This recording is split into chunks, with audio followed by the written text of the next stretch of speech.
All right, guys, good evening from here. And today we'll be starting, technically, it's a second class because in the first class we discussed the course outline. And today is a second class, but when you talk about learning or something very interesting, an introduction to audit, this will be our first class. This is our first class, you know. उस पे हमने बात करनी है and I'll start right from very scratch. सही है ना, चाहे I talk about financial statement or I talk about company, सब कुछ, and I promise it's really very interesting. बहुत बहुत यानी बहुत मजा आएगा. Okay, let's start with the first thing, which is company. What is company? और आप लोग मेरे ख्याल I believe in company law या जो भी आपने law पढ़ा है या maybe in financial accounting उसमें भी आप लोग corporate की बात करते हो. So what is company? देखो company is an artificial. मैं उस तरह नहीं पढ़ाना चाहता कि मैं डायरेक्ट जंप कर दूं ऑडिट की डेफिनेशन पे. नो, हाँ, let me make some ground first. What is company? Company is an artificial legal personality. Okay, I'm not talking about sole trader, क्योंकि बिजनेस करने का एक तरीका सोल ट्रेडर भी होता है ना कि यू आर सिंगल गाय और there is no shareholders, या आप खुद ही ओनर हो, खुद ही मैनेजर हो, जैसे एक नॉर्मल स्टोर होता है उसमें you work as a sole trader. I am not talking about that, और we are not talking about partnership. we talk about company. Company is an artificial legal personality, क्योंकि company भी एक वजूद होता है. Okay, company is an artificial legal personality and it is owned by shareholders and run by board of directors. Yeah? It is owned by shareholders. Shareholders जैसे आप जब किसी कंपनी के शेयर्स खरीद लेते हो, let's say PSO, Shell, Apple, whatsoever. Okay, लेकिन आप उस कंपनी को रन नहीं करते. सही है ना, आप वो बंदे हो जिन्होंने इन्वेस्ट किया. You are actually the owner and sitting at home.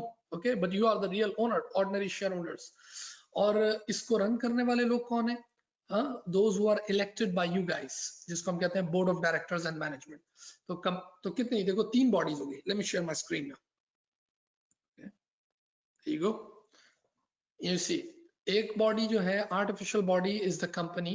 Second is the shareholders, which actually own this investment, and then the person who actually run the company on behalf of the shareholder. Okay, तो ये क्या है? ये है shareholders, company and board of directors. Now, the relationship between shareholders and board of directors. The relationship between shareholders and board of directors. The first relationship is called agency relationship. First relationship is agency, and second is called stewardship. What is agency relationship and stewardship? Just give me 1 minute. Agency and stewardship.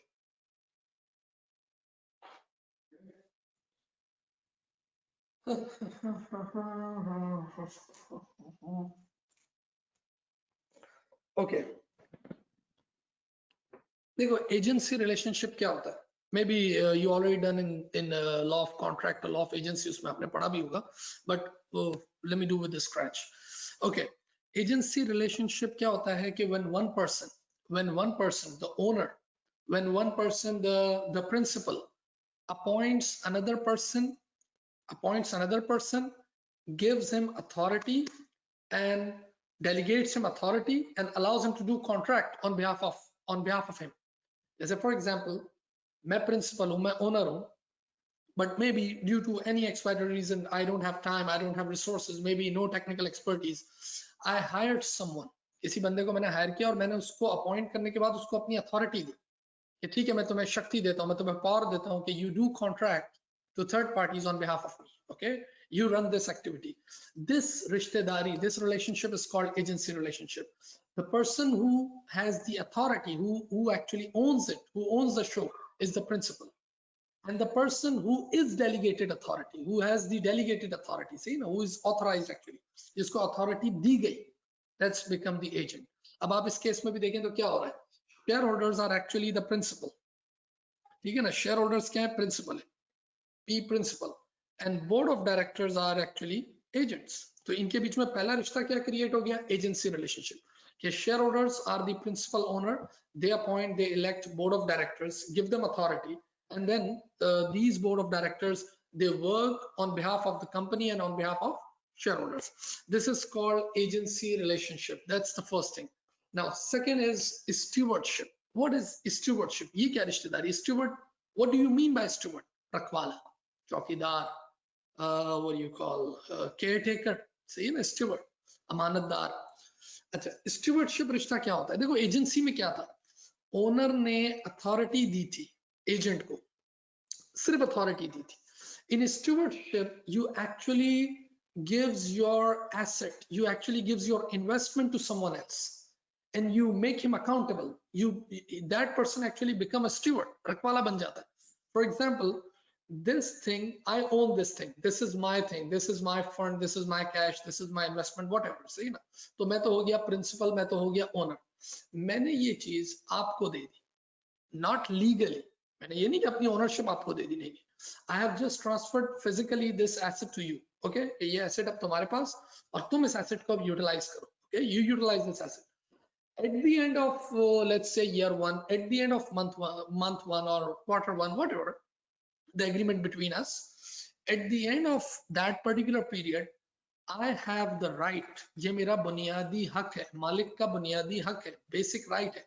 I can ask question from you guys, say ना, from the steward, from the रखवाला, that how did you utilize it? तुमने इसको कैसे utilize किया? How much you own? How much you owe? सही है ना? What did you earn? What did you lose? सारी चीजें मैं आपसे पूछ सकता हूँ. That's my basic right as an owner. सही है ना? और आप उसके लिए जवाबदेह हो, जिसको कहते हैं अकाउंटेबल हो, ठीक है ना? इस रिश्ते को कहते हैं स्टीवर्डशिप रिश्ता। स्टीवर्डशिप रिश्ता क्या है कि जब एक शख्स अपनी कोई प्रॉपर्टी, अपना कोई एसेट, अपने कोई फंड्स किसी दूसरे के हाथ में दे और उसे कहे now you utilize those asset, you utilize that fund, you utilize that property on behalf of me, that's called stewardship रिश्ता, ठीक है ना? अब आप अगर देखें तो बोर्ड ऑफ डायरेक्टर्स और शेयर होल्डर्स में ये वाला रिश्ता भी है, स्टीवर्डशिप भी।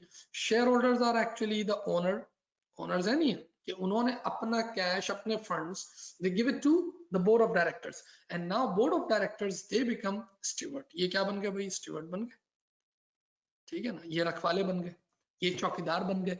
And at the end of the period they are answerable, जिसको हम कहते हैं ना अकाउंटेबिलिटी। अकाउंटेबिलिटी का मतलब क्या है? अगर मैं इसको लिखूं, एहतसाब होता है ना, एहतसाब, they have to justify their actions. और ये बिल्कुल सही बात है कि जब उनके हाथ में एसेट दिए गए, उनके हाथ में प्रॉपर्टी दी गई, इन्वेस्टमेंट दी गई, now they are accountable to the shareholders. और जो कि होता है, आप अगर कंपनी के केस में देखें तो हर साल they conduct an annual general meeting, एक सालाना इजलास होता है जिसमें बाकायदा शेयर होल्डर्स बुलाए जाते हैं, फिर वो सवाल करते हैं और आंसर ऐसे ही होता है ना। ऑल्दो बड़े मसले मसाइल इसमें भी चलते हैं और पुअर गवर्नेंस भी होती है। नॉर्मली ये जो एजीएम्स होती है, annual general meeting, they are poorly attended, that's the problem. Corporate governance का जो सबसे बड़ा वो पुअर मसला है वो यही है कि nobody dare to attend it, सही है ना? ये बिल्कुल ऐसे ही जैसे पेरेंट टीचर मीटिंग, पेरेंट्स के पास टाइम ही नहीं है टीचर मीटिंग का, बिल्कुल ऐसे ही शेयर होल्डर्स का मसला है। मैं बल्कि आपको, not to mention the name of the company, जब कभी भी वो एक कंपनी में ऐसा हुआ था कि एक ऐसा बड़ा टेक्निकल सवाल शेयर होल्डर ने पूछा, तो बोर्ड ऑफ डायरेक्टर्स जो है, जो डायरेक्टर्स से, ऑडिटर्स से, सीईओ, ये they looking at each other, क्या करें? तो they had one, you know, a great thing, एक बड़ा अच्छा उनके पास एक आइडिया आया। तो वो पीछे से आवाज आ गई, okay it's time for dinner. और सारे उठ के शेयर होल्डर है ना वो डिनर और इसमें लग गए। Some time company they provide gifts, ये बहुत होता था पहले भी कि भाई बड़े बड़े गिफ्ट्स दिए जाते हैं। पता चला वो बेचारे गिफ्ट्स में ही खोए रहते हैं, and they forget they already invested so much amount in the hand of this company and board of directors and all, और वो बस इसी गिफ्ट और इसी डिनर में वो सब पीछे निकल गए, सवाल वहीं का वहीं रह गया और दैट्स इट। ऐसा होता है, ठीक है ना? ये वही है कि वो राशन दे दिया तो लोगों ने वोट दे दिया, that's the same thing, the micro thing. तो एक चीज है एजेंसी और एक चीज है स्टीवर्डशिप। अब जरा थोड़ी देर गौर से सुने, देखिए ये शेयर होल्डर्स का बुनियादी हक है कि दे कैन आस्क क्वेश्चन, सही है ना? जैसे मैंने कहा ओनर का ये हक है, और डायरेक्टर्स या मैं कहूं स्टीवर्ड्स, रखवाले, उनके ऊपर इट इज दैट ड्यूटी कि they have to answer it, ठीक है ना? उनको जवाब देना है। अब हमारी कंपनी के केस में जवाब कैसे दिया जाता है और अपने एक्शन कैसे जस्टिफाई किए जाते हैं? Through preparing this thing. What that thing? अभी तक देखो ऊपर लिखा हुआ नहीं है, सोचो क्या चीज है जो वो बनाते हैं? They prepare it, financial statements. और फाइनेंशियल स्टेटमेंट ये एक ऐसी टर्म है, financial statement, you see 1,000 or maybe 5,000 times in this book, in this course outline audit. हर वक्त आपको यही term नजर आ रही होगी, financial statement, material misstatement in the financial statement, examination of preparation. Every time you see this financial statement, जब भी financial statement का नाम आए 5 component दिमाग में आ जाए, वो आपको आने चाहिए because you already done accounting or you doing accounting. पहला क्या भाई, जिसको you call it income statement, मेरे जैसा पुराना आदमी उसको income statement कह रहा है, you call it statement of comprehensive income. सही है. इसी तरह balance sheet, you call it SOFP. हाँ, इसी तरह cash flows, statement of cash flow statement, और statement of changes in equity, SOCIE, statement of changes in equity, and your notes to accounts. Okay, the details. These 5 components collectively known as what? This umbrella is known as financial statement. So whenever you see financial statement, it means they're talking about these 5 things. Say income statement, that's statement of comprehensive income, SOFP, SOCI, and changes in equity, and cash flows, and notes to the accounts. Okay, ये 5 components. अब देखो, जब अभी मैंने कहा कि steward जो है, जो बोर्ड ऑफ डायरेक्टर्स हैं और जो स्टीवर्ड हैं, they are accountable to shareholders. How they discharge from this accountability duty, how they discharge from their responsibility duty, वो कैसे इस अकाउंटेबिलिटी से और इस ड्यूटी से डिस्चार्ज होते हैं? Bye preparing financial statement. ऐसे ही होता है ना, फाइनेंशियल स्टेटमेंट प्रिपेयर की जाती है, शेयर होल्डर्स को भेजी जाती है इसी तरह, और बाकायदा ये एजीएम कंडक्ट करते हैं. अब तवज्जो से जरा सुने इस बात को, यानी ये जो आपके बोर्ड ऑफ डायरेक्टर्स हैं, सही है, और ये रहे आपके शेयर होल्डर्स, और इनको कनेक्ट कर रही है ये चीज फाइनेंशियल स्टेटमेंट, यानी वो 5 components which is actually prepared by management board of directors. To whom, किसके लिए बनाए? For the shareholders. ठीक है ना, इनके लिए बनाए ना. लेकिन अब जरा सोचें, ये शेयर होल्डर्स जो हैं, how can they rely on this financial statement which is prepared by the people, those who actually run the company? यानी ये बात हो गई कि मैं ही आपका टीचर और मैं ही then examiner and I'll be the invigilator and I'll be the marker. That's it. सब कुछ ही मैं हो गया, हाँ? सब कुछ ही मैं हो जाऊं. ये तो कमाल ही हो गया भाई, ये तो कमाल हो गया. ये सारी चीजें, एक सेकंड बोलो.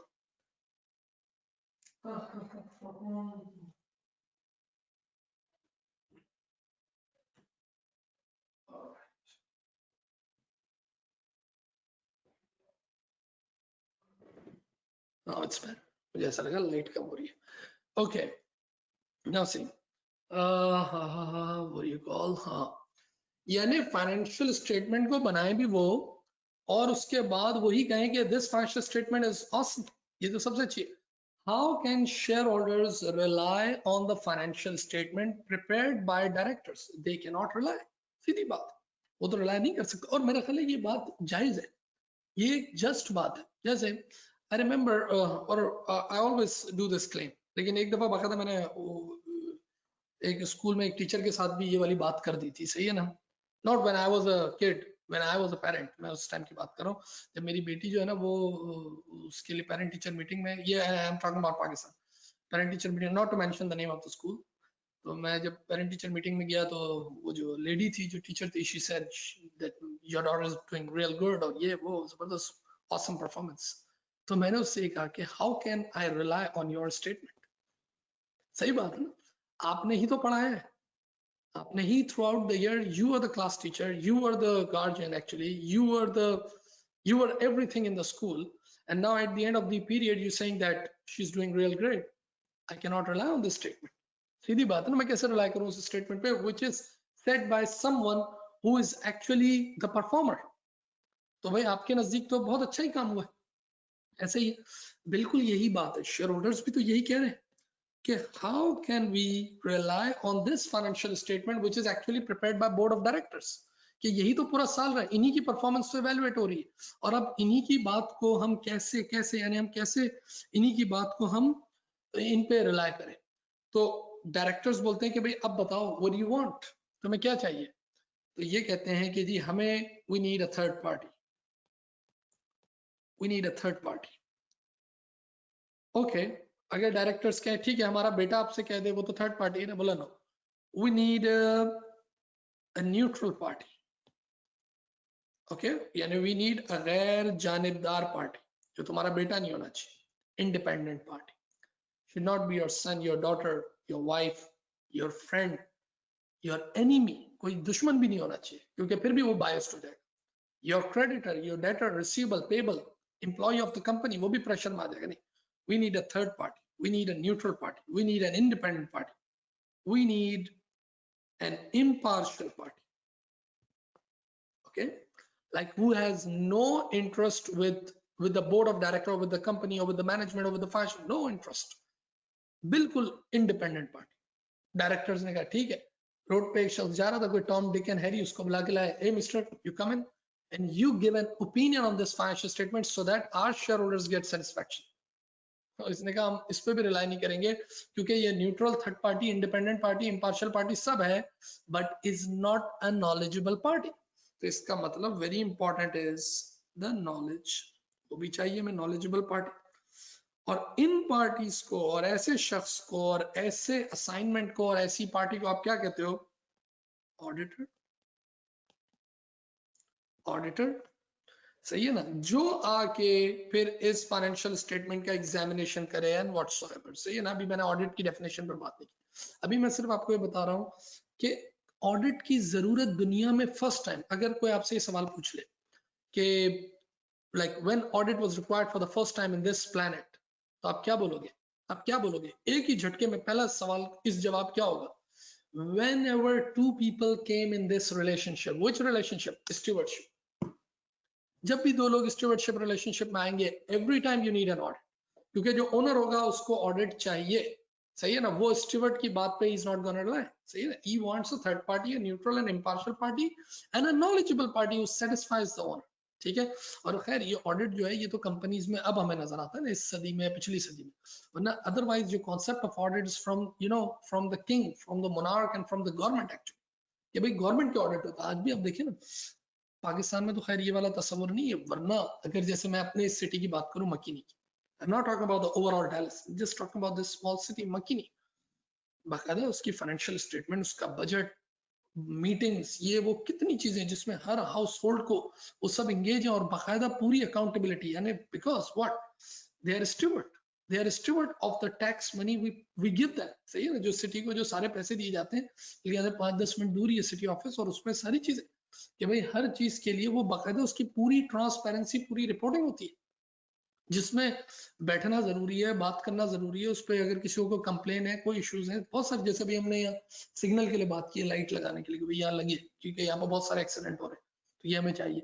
तो ऐसे बहुत सारे इश्यूज. तो असल में ये तस्वुर जो था, ये दुनिया में जो ऑडिट का तस्वुर आया, और ये एग्जामिनेशन और ये एहतिसाब का, ये वाला तस्वुर असल में सरकार की एहतिसाब का था.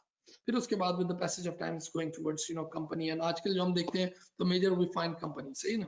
ओके, ऑलराइट, थोड़ी सी गुफ्तगू आगे बढ़ाते हैं. अभी मैंने ऑडिट की डेफिनेशन पर कोई बात नहीं की, अभी सिर्फ एजेंसी एंड स्टूवर्डशिप वो हम समझे. Okay.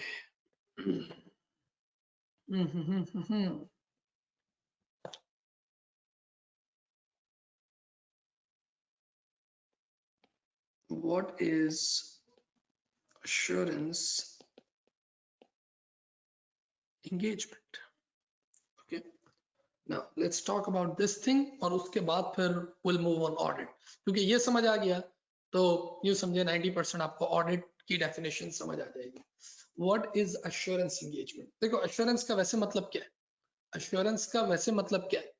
Level of satisfaction, level of comfort, है ना, कॉन्फिडेंस देना. जब हम कहते हैं ना कि भाई मैं आपको अश्योरेंस देता हूँ, यार ये टीचर कैसा है, इससे क्या BMBS पढ़ना चाहिए, इससे ऑडिट पढ़ना चाहिए, फलाना, तो आप क्या, okay, I will get you assurance, I give you comfort, I give you confidence about this teacher. यानी आप किसी को लेवल ऑफ अश्योरेंस, या अश्योरेंस का मतलब क्या होता है? किसी को कॉन्फिडेंस देना, किसी को कंफर्ट फैक्टर देना, कि ठीक है ना, मैं तुम्हें कॉन्फिडेंस देता हूँ, मैं कंफर्ट देता हूँ तुम्हें इस पर्टिकुलर सब्जेक्ट मैटर के मुतालिक, या इस टीचर के मुतालिक, या इस शख्स के मुतालिक, या इस प्रॉपर्टी के मुतालिक, या इस गाड़ी के मुतालिक, व्हाटएवर. सही है ना. assurance engagement, what is assurance engagement? देखो, assurance engagement ये है, it is a tri-party relationship. ये तीन लोगों के दरमियान रिश्तेदारी का नाम है. it is a tri-party relationship. तीन लोगों के दरमियान रिश्तेदारी का नाम। कौन तीन लोग? सबसे पहले ही party the responsible party, okay. दूसरी party is the intended user. तीसरी party is the practitioner, okay. ये हो गई तीन पार्टीज। इसको ड्रॉ कर देते हैं, ठीक है, यूं यूं, ठीक है। Responsible party, practitioner and intended user, ये तीन पार्टी। रिस्पॉन्सिबल पार्टी क्या है? Let me change the colour. Responsible party वो पार्टी है who is responsible for designing the subject matter। मिसाल के तौर पे एक प्रॉपर्टी है, लेट्स मेक इट इजी। एक ऑडिट की किताब में मैं पढ़ा था, उसने बड़ी अच्छी एग्जांपल दी थी। ये एक प्रॉपर्टी है, ये एक शर्ट है, एक शर्ट, एक अच्छा ड्रेस है, कोई बड़ा very expensive dress. Responsible party वो है जिसने उस शर्ट को डिजाइन किया है। रिस्पॉन्सिबल पार्टी वो है जिसने उस घर को डिजाइन किया, उस घर को बनाया है, ठीक है। किसके लिए बनाया है? बनाया है इंटेंडेड यूजर के लिए, कि यूजर जो है ना, he is going to ultimately buy this product और he is going to ultimately use that particular product. यानी रिस्पॉन्सिबल पार्टी वो पार्टी है जिसने डिजाइन किया है उस सब्जेक्ट मैटर को। सब्जेक्ट मैटर क्या है? शर्ट। सब्जेक्ट मैटर क्या है? प्रॉपर्टी। किसके लिए डिजाइन किया है? इंटेंडेड यूजर के लिए। लेकिन इंटेंडेड यूजर कहता है कि I am not going to rely on this subject matter, or I'm not going to rely on the statement of this responsible party। तो बोला भाई क्या चाहते हो तुम? तो इंटेंडेड यूजर ने कहा I want a third party, a practitioner, a very expert guy, जो इस सब्जेक्ट मैटर को क्या करे? एग्जामिन करे, एग्जामिन करे इस सब्जेक्ट मैटर को, एंड देन मुझे confidence they, and then I can rely on this subject matter, otherwise मैं नहीं rely। सही है। तो अब देखें जरा बात को, इस रिश्तेदारी को हम कहते हैं assurance engagement. It's a try party relationship. तीन पार्टीज आ गई इसमें, और इसमें क्या आ गया? एक सब्जेक्ट मैटर आ गया। यानी अगर इधर देखें जरा गौर से, इसके कंपोनेंट में the first component is it's try party, कि तीन लोग इसमें आ गए। इसका दूसरा कंपोनेंट क्या है? Subject matter,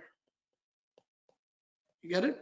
Subject matter which is designed by the responsible party, कि responsible party ने उस subject matter को डिजाइन किया है, whether it's a shirt or property or whatever। अच्छा, अब जो प्रैक्टिशनर आया उसने उसको क्या करना शुरू किया? एग्जामिन। तो उसने एग्जामिन करना शुरू किया बेस्ड ऑन क्वालिटी या बेस्ड ऑन प्राइस या व्हाटएवर। तो इंटेंडेड यूजर ने कहा कि भाई मैं तुम्हें कहता हूं तुम इसको एग्जामिन करो, but based on an agreed criteria. तो इसका सूटेबल क्राइटेरिया हो सकता है वो उसको क्वालिटी की बेस पे देख रहा हो और ये कुछ और चाहते हो, सही है ना, कोई एक ऐसा क्राइटेरिया एग्रीड हो। तो इसका जो थर्ड कंपोनेंट है दैट्स कॉल्ड क्राइटेरिया, कि there should be a criteria for the assessment, for the examination. अच्छा, जब वो उसको एग्जामिन करेगा, प्रैक्टिशनर एक्सपर्ट जब उसको वो एग्जामिन करेगा, तो definitely he will get some सबूत व्हिच यू कॉल एविडेंस। उसके पास एविडेंसेस होंगे जब वो उसको असेस करेगा। और finally once he is done with the examination, the last component is he is going to make a report for the intended user.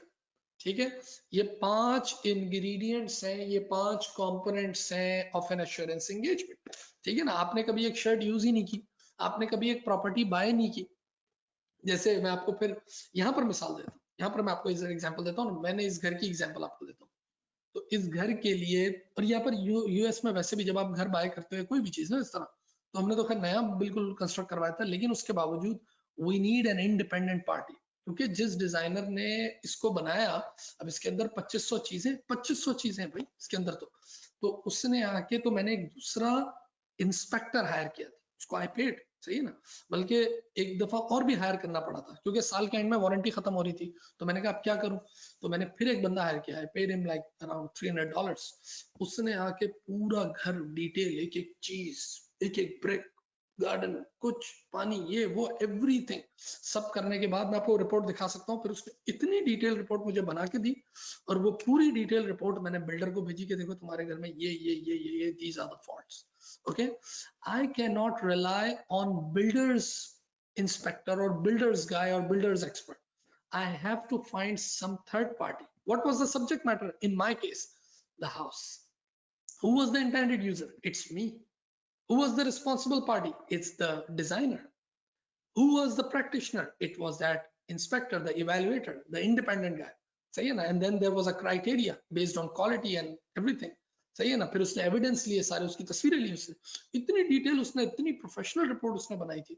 एक एक चीज की तस्वीर उसने ली थी कि देखो यहाँ ये मसला है, यहाँ ये मसला है, यहाँ ये मसला है, इतनी evidences. And then finally he made a report for me. पूरी परफेक्ट एग्जांपल थी एश्योरेंस एंगेजमेंट की। अब आप मुझे बताएं हमारे केस में जो हम अपना ऑडिट पढ़ते हैं या फाइनेंशियल स्टेटमेंट, हमारे केस में do you think audit is an assurance engagement? The answer is let me change the color. Okay, the answer is yes. Audit एक assurance engagement है जी, है। कैसे, जरा गौर से देखें। What do you mean by subject matter? It is the financial statement. It is the financial statement, comprehensive income, balance sheet. Who prepares it? The responsible party. तो हमारे case में responsible party कौन है? The board of directors, the management. Who is the intended user? Is actually the shareholders, the stakeholders, indirectly all. See, the shareholders, the member of the company. Who is the practitioner? It is the auditor. What is the criteria? किस criteria पे वो जज कर रहे होते हैं? Based on company law, based on accounting standard, IS, IFRS, ISA, there's so many standards. अगर किसी कंट्रोल को देखने जा रहे हो, maybe COSO, COCO framework, Cadbury report, there's so many criteria. What do you mean by evidences? हमारे पास पूरा आगे एक एरिया है evidences का कि जिसमें वो information auditor gather करता है. And finally, they make audit report. तो अगर कोई आपसे पूछे audit is an assurance engagement, the answer is yes. क्योंकि उसके अंदर ये सब कुछ मौजूद है। रिस्पॉन्सिबल पार्टी भी है, प्रैक्टिशनर भी है, इंटेंडेड यूजर भी है, there is a subject matter, there is a criteria, they gather evidence and finally they prepare report. Okay, now let's come to audit. मैंने कहा था अब मैं ऑडिट की डेफिनेशन पे आऊंगा। So now we understand what is company and the relationship. Company is owned by the shareholders and the board of director and the relationship agency and stewardship रिश्तेदारी। और फिर जब स्टीवर्डशिप रिश्तेदारी होगी तो definitely you need to have an audit, and audit is an assurance engagement. But what is assurance engagement? We got it. See, in assurance engagement, 5 components. One is the tri-party, ye teen log. There is a subject matter, criteria for assessment, evidence, the information you get it, and then last is the report they make it. Okay. All right. Now, what is audit? What is audit? What is audit? Audit is, और अगर audit को समझना है तो यूं करके भी समझा जाता है कि व्हाट ऑडिट इज नॉट। तो कह रहा व्हाट इज ऑडिट, ये तो सब पढ़ाते हैं, but what auditing is not, ये बहुत कम लोग ही पढ़ाते हैं। सो इफ आई से audit is a dependent activity और इंडिपेंडेंट एक्टिविटी, तो आपका सबसे पहला जवाब ये होना चाहिए कि सर ये डिपेंडेंट एक्टिविटी नहीं हो सकती। इट हैज टू बी गैर जानिबदार activity, it should be neutral, it should be an impartial activity. देखो ना, कहीं भी जब भी आपने ऑडिट का तो तस्वुर ही खत्म हो जाए ना अगर उसमें गैर जानिबदारियत खत्म हो जाए। ये बहुत बड़ी चीज है गैर जानिबदारी। जैसे आप लोग कहीं अगर आपको पुराने सब्जेक्ट में याद हो, hope you remember the concept of arbitration. खैर मैं ये सिर्फ एग्जांपल के लिए बात कर रहा हूँ। तो हम कभी भी देखते हैं when there is a conflict between two parties and they hire arbitrator और समवन, सही ना, और मे बी द जज और द कोर्ट ऑफ लॉ। आप क्या कहते हो सबसे पहली बात कि दैट आर्बिट्रेटर और दैट जज has to be independent, that has to be independent.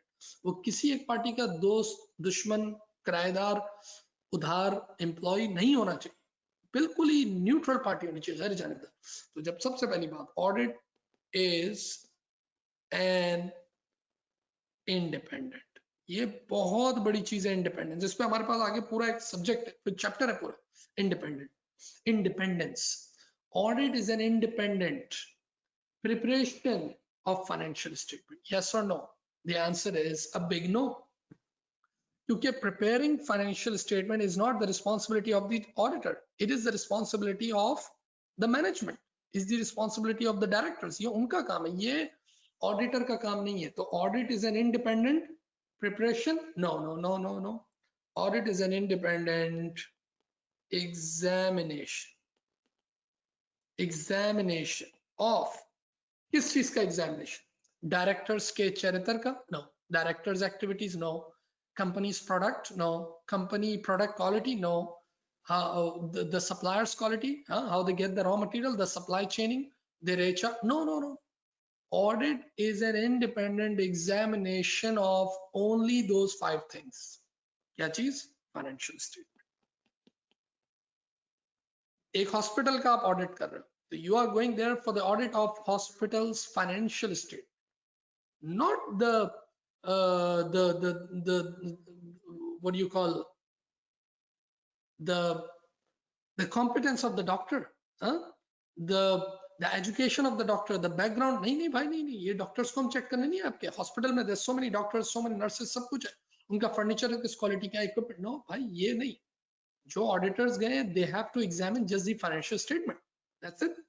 Audit is an independent examination of financial statement, and once they examine it, अभी definition को हम पूरा कर रहे हैं. Once they examine it, then they give guarantee.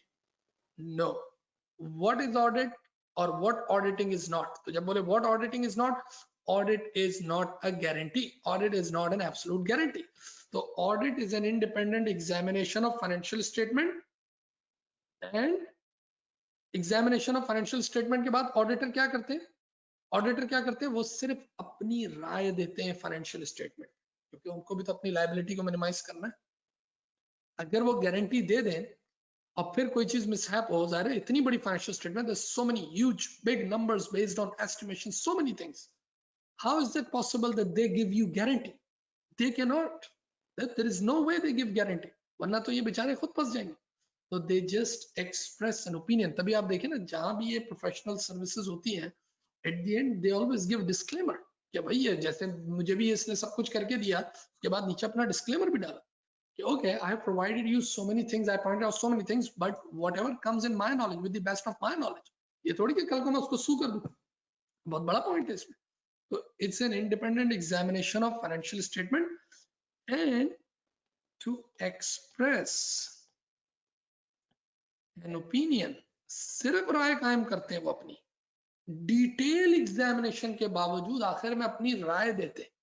एक आम आदमी ये सोचता है, those who not done with this audit paper और CA CCA जो नहीं पढ़े हुए, वो ये सोचता है कि यार ये जो मैंने शेयर्स खरीदे and finally when I get this financial statement और सारी चीजों घर पर, उसको ऐसा लगता है यार KPMG ने शायद गारंटी दी है, EY ने गारंटी दी. उसको ऐसे सोचने दो, क्योंकि वो is common man. Okay, and to express an opinion, किस पे ओपिनियन देते हैं? ऑन फाइनेंशियल स्टेटमेंट, अपनी राय देते हैं. Express an opinion on financial statement. क्या ओपिनियन देते हैं? Whether it presents correct and accurate view. Yes or no? The answer is no. Financial statement can never be accurate. क्यों accurate नहीं हो सकती?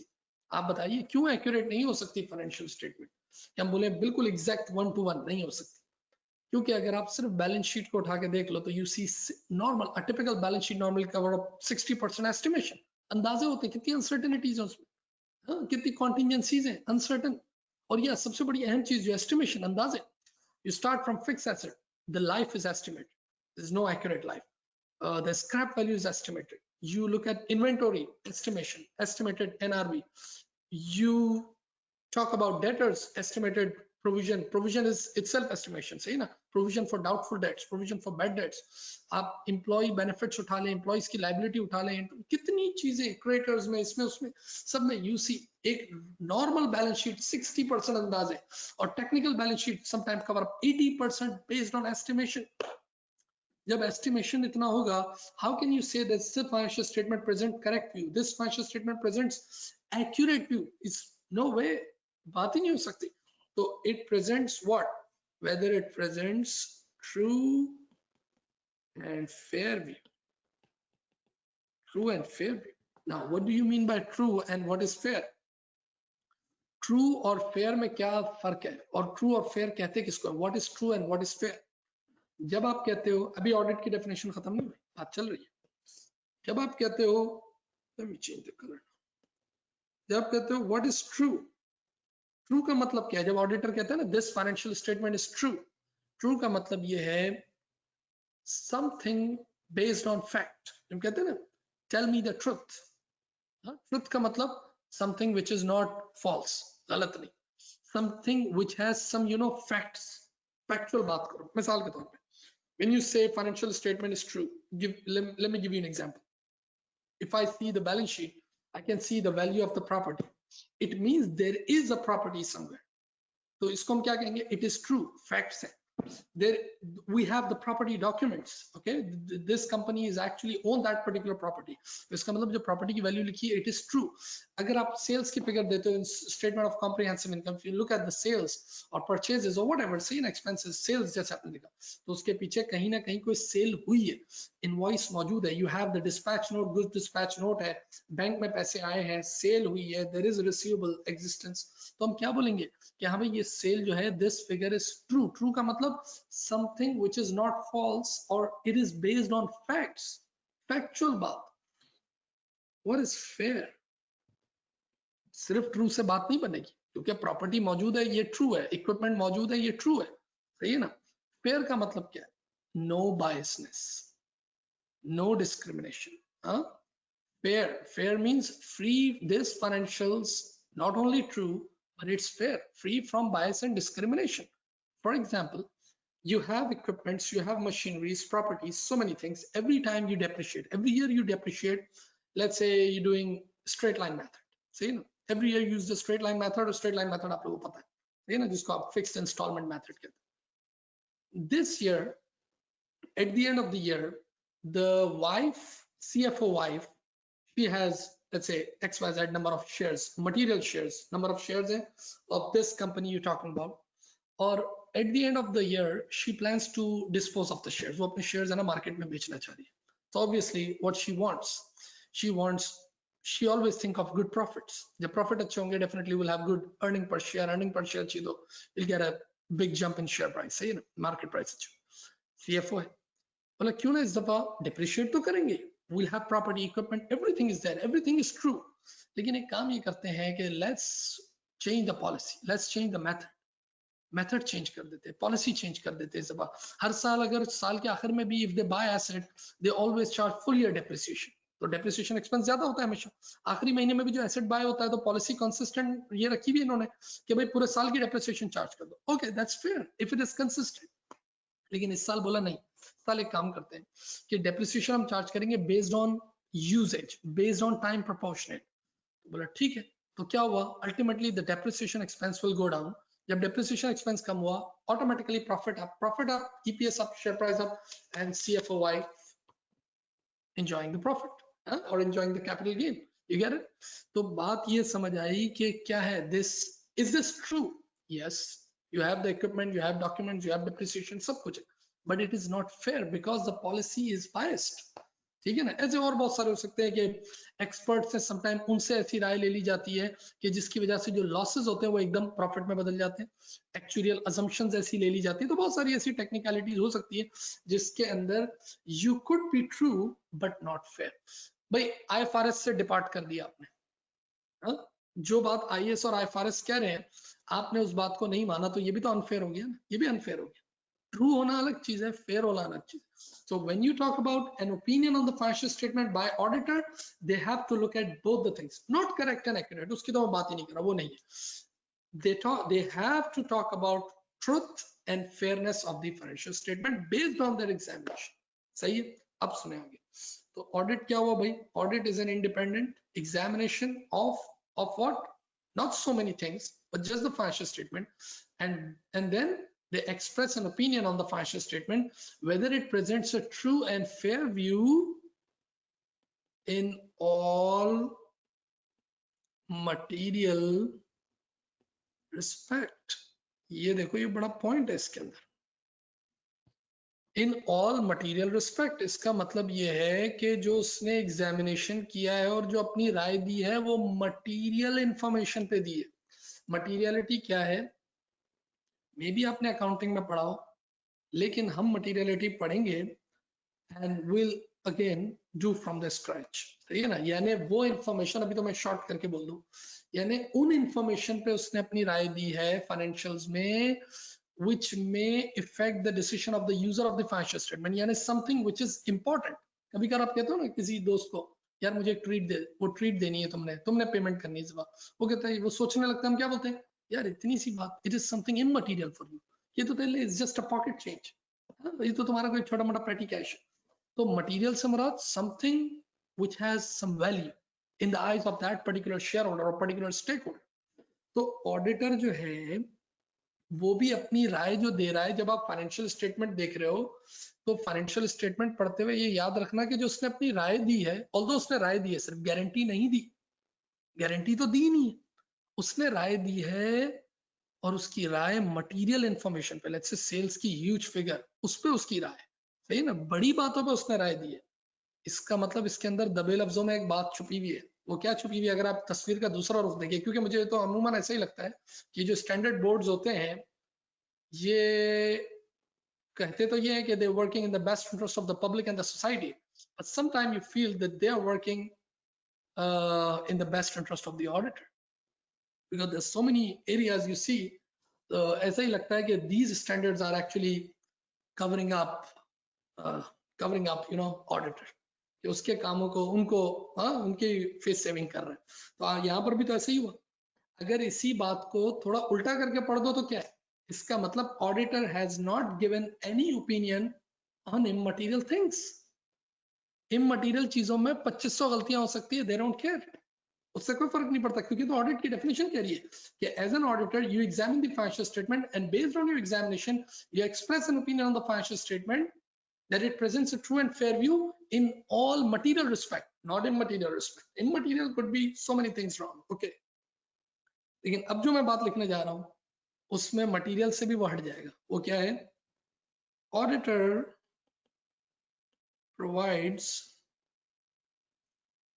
provides guarantee, no। Auditor provides absolute assurance, no, not 100% assurance। Auditors provide reasonable assurance to the users. To the users means to the shareholders, to the stakeholders, whatever users of the financial statement। अब जरा आप सोचें, ये आखिरी बात जो लिखी है ना, इसमें तो बिल्कुल ही अपनी लायबिलिटी उसने लिमिट कर दी। वो क्या कर दिया, जब उसने कहा, पहले मैं क्या कहा था, इन ऑल मटेरियल रिस्पेक्ट, इसका मतलब इमटेरियल गलतियां हो सकती हैं, लेकिन दूसरी लाइन में बोला auditor provides reasonable assurance to the shareholder. Reasonable का मतलब यह है कि मटेरियल गलतियां भी हो सकती है, because I am not providing you 100% absolute assurance, 100% guarantee I am not providing you. जैसे आप मुझसे बोले, सर आप हमें पढ़ाएंगे, क्या गारंटी है कि विल गेट क्लियर मार्क्स, यानी will get the clear, will get the pass, ऐसे नो गारंटी। सर हम आपको इतनी फीस दे दें, नो गारंटी, स्टिल मैं गारंटी नहीं दे सकता। Can you give absolute assurance, sir please, I can not, I can only give you reasonable assurance. Reasonable assurance का मतलब ये है कि मैं अपने तौर पे बहुत डिटेल मेहनत करूंगा, लेकिन I am not in the position to give you 100% absolute assurance. और वो क्यों नहीं दूंगा, ये मैं अगली क्लास में बात करूंगा इस पे, इससे हम आगे चलेंगे। वेरी इंटरेस्टिंग, बहुत अच्छा, सही है ना। तो ऑडिट, तो आज आपने देखो, आज क्या बात आप समझे, आज आप बात ये समझे कि what is company and agency and stewardship, and what is assurance engagement. Actually assurance engagement, the tri party relationship, वो क्या है, और क्या ऑडिट एक एश्योरेंस एंगेजमेंट है, the answer is yes. And what is audit, it is independent assignment. ये देखो मैंने लिखा, इसको सर्कल किया, it is independent, it is only examination of financial statement, and then just an opinion on what, financial statement, whether it presents correct and accurate, no way, only true and fair view. And what is true, you understand, what is fair, yes you do, and in all, very important, material respect, and then with reasonable assurance. Audit और investigation में क्या फर्क है? ऐसे एक general बात। कुछ लोग कहते हैं ना कि कुछ आम आदमी ये कह रहे होते हैं कि यार ऑडिट और इन्वेस्टिगेशन एक ही चीज है। No. Although forensic audit, it's not a part of your course outline. Maybe in final papers, ACC और CA के final papers में आप लोग पढ़ते हो, लेकिन at this level you don't do forensic audit. मैं किसी दिन हल्का सा जिक्र जरूर करूंगा forensic audit का, बल्कि maybe in the next class I can talk on forensic audit. सिर्फ मैं ऐसी हल्की बात करूंगा ताकि आपको आइडिया ऑफ forensic accounting होती क्या forensic audit. लेकिन अगर मैं अभी ऐसे बोलूं audit और investigation में क्या फर्क है, तो देखो investigation could be performed by anyone. कोई भी कर सकता है, पुलिस वाला भी जो कर रहा होता है, what is that? Investigation, but that's not an audit. वो ऑडिट नहीं है। इन्वेस्टिगेशन कभी चोरी होती है इदारे के अंदर, कोई फ्रॉड हो रहा है, तब इन्वेस्टिगेशन होती है। ऑडिट हर साल होता है with examination of, that's the examination of only financial statement, examination of financial statement. लेकिन इन्वेस्टिगेशन किसी कोई इन्वेंट स्टॉक हाउस, वेयर हाउस में there is some theft, you call people, they investigate it. Insurance companies वो investigate, that's not an audit. तो audit और investigation में फर्क है। तो मैंने कहा ऑडिट करने वाले लोग कौन है? प्रोफेशनल बॉडी के मेंबर है। हाँ, जैसे अगर पाकिस्तान में रहते हुए let's say signing authority chartered accountants को ऐसे ही है ना, तो उनके पास है। इसी तरह और दुनिया जहां में दस so many bodies they have this thing. जबकि इन्वेस्टिगेशन के लिए कोई जरूरी नहीं है प्रोफेशनल बॉडी के मेंबर हो। फिर इस तरह ऑडिट में जो स्टैंडर्ड्स अप्लाई होते हैं, जैसे ISA international standards on auditing, investigation के लिए कोई सच स्टैंडर्ड है नहीं। सही है। एक बड़ा अहम इसमें पॉइंट, इन्वेस्टिगेशन जब शुरू होती है तो जो बंदा इन्वेस्टिगेट कर रहा होता है, he has in this mind for the other party to whom he's investigating, he starts up with this intention that he has committed a fraud, that he is a wrong guy, सही ना, he is a bad guy। ये intention के साथ शुरू होता है। Audit इस intention के साथ नहीं शुरू होता कि सामने वाली पार्टी ने फ्रॉड किया है। Will talk on professional scepticism very soon. सही ना, हम उस पर बात करेंगे कि प्रोफेशनल स्केप्टिसिज्म क्या होता है, क्योंकि when you do audit you have to maintain professional scepticism. Very interesting topic, I promise, बहुत जबरदस्त। सही है ना। इन्वेस्टिगेशन में ये होता है कि you start investigation with the intention that the person has committed a fraud, तभी तो उसको प्रूव करने के मूड में होता है ना। तो ये सारे, तो इस तरह ऑडिट और इन्वेस्टिगेशन फर्क है। और फिर अगर कोई आपसे कहता है audit is a guarantee, no way, it's not a guarantee. एक आम आदमी तो ये भी सोच रहा होता है कि जो केपीएमजी, ईवाई ये लोग हैं, ये जो यूनिलीवर में वो जब पढ़ रहा होगा फाइनेंशियल स्टेटमेंट, तो बोलता है यार this financial statement is actually prepared by KPMG और EY. No, it's not the preparing activity, it's the examining activity, it's not the preparing activity। चलिए यहाँ पर यहीं तक रखते हैं और नेक्स्ट टाइम हम इससे आगे चलेंगे। अपना बहुत सारा ख्याल रखें and have a great time. Thank you.